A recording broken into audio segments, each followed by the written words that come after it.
वृंदावन में एक बहुत ही मशहूर महात्मा थे।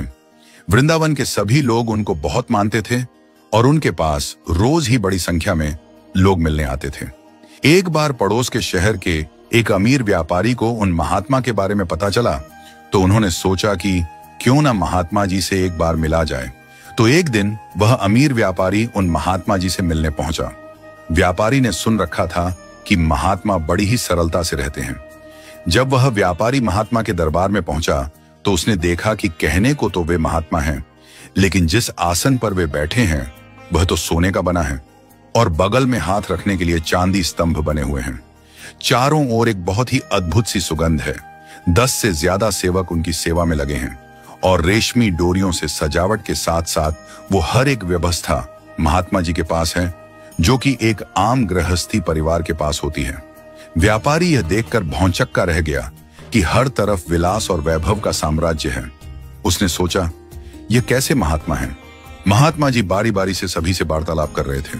अब जैसे ही अमीर व्यापारी का नंबर आया, महात्मा जी उसके बारे में कुछ कहते। इससे पहले ही व्यापारी ने कहा, महात्मा जी, आपकी ख्याति सुनकर आपके दर्शन करने आया था। सुना था कि बहुत ही सरल संत हैं, लेकिन यहां देखा कि आप तो भौतिक संपदा के बीच मजे से रह रहे हैं। मुझे तो आप में साधु के कोई गुण नजर नहीं आ रहे हैं। महात्मा ने व्यापारी से कहा, व्यापारी, तुम्हें ऐतराज है तो मैं इसी पल यह सब वैभव छोड़कर तुम्हारे साथ चल देता हूं। व्यापारी ने कहा, हे महात्मा, क्या आप इस विलासपूर्ण जीवन को छोड़ पाएंगे? महात्मा जी कुछ न बोले और उस व्यापारी के साथ चल दिए। जाते जाते उन्होंने अपने सेवकों से कहा, यह जो कुछ भी है सब गरीबों में बांट दो। दोनों कुछ ही दूर चले थे कि अचानक व्यापारी रुका, पीछे मुड़ा और कुछ सोचने लगा।